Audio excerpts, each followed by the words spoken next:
नमस्कार, आप देख रहे हैं अनंत एनालिसिस। लोकसभा चुनाव की दृष्टि से उत्तर प्रदेश सबसे महत्वपूर्ण राज्य है। यहाँ लोकसभा की 80 सीटें हैं, जो कि सबसे ज़्यादा हैं। राजनीति में एक कहावत है कि दिल्ली का रास्ता लखनऊ से होकर जाता है, और शायद इसीलिए इस प्रदेश पर सबसे ज़्यादा फोकस राजनीतिक पार्टियां कर रही हैं, फिर चाहे वो एनडीए हो या इंडिया अलायंस। एक तरफ भारतीय जनता पार्टी 80 का नारा दे रही है, 80 की 80 सीट जीतना चाह रही है, तो दूसरी तरफ इंडिया अलायंस अखिलेश यादव के नेतृत्व में उत्तर प्रदेश के अंदर भारतीय जनता पार्टी को रोकने के लिए पूरा जोर लगा रहा है। कुछ दिन पहले यह खबर उड़ी कि इस गठबंधन में मायावती भी शामिल हो सकती हैं, और उनकी कांग्रेस से अंदर खाने बात चल रही है।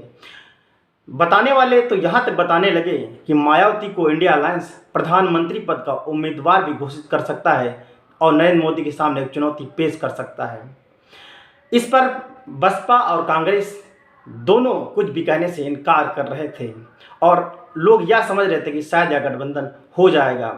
और राजनीतिक विश्लेषक यह भी मान रहे थे, अगर बसपा भी इस गठबंधन के साथ आती है, जहां एक तरफ अखिलेश यादव पीडीए का नारा पहले ही दे चुके हैं, तो कहीं ना कहीं भारतीय जनता पार्टी को भारी नुकसान हो सकता है। लेकिन मायावती ने अब सब कुछ स्पष्ट कर दिया है। आज मायावती ने एक के बाद एक 2 ट्वीट किए, जिसमें उन्होंने स्पष्ट किया कि वह इस गठबंधन का हिस्सा नहीं है।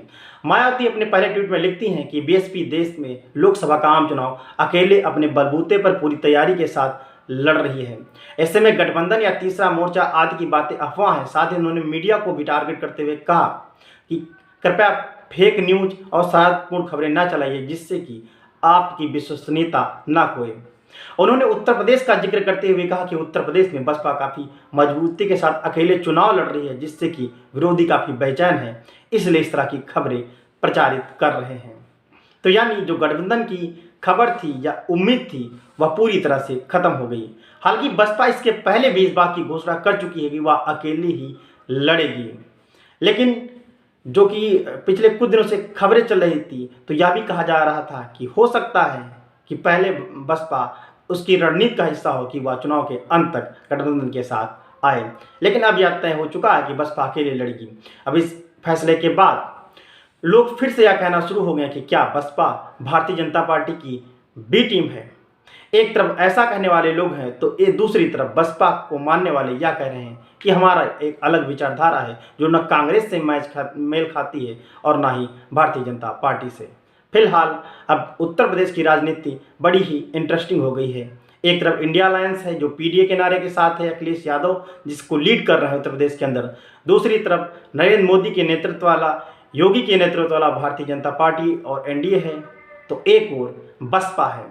अब देखना है बसपा किसका खेल बिगाड़ती है। क्या भारतीय जनता पार्टी को बसपा के अकेले लड़ने से फ़ायदा मिलता है, और अखिलेश यादव को कितना नुकसान होता है, ये तो चुनाव परिणाम ही बताएंगे।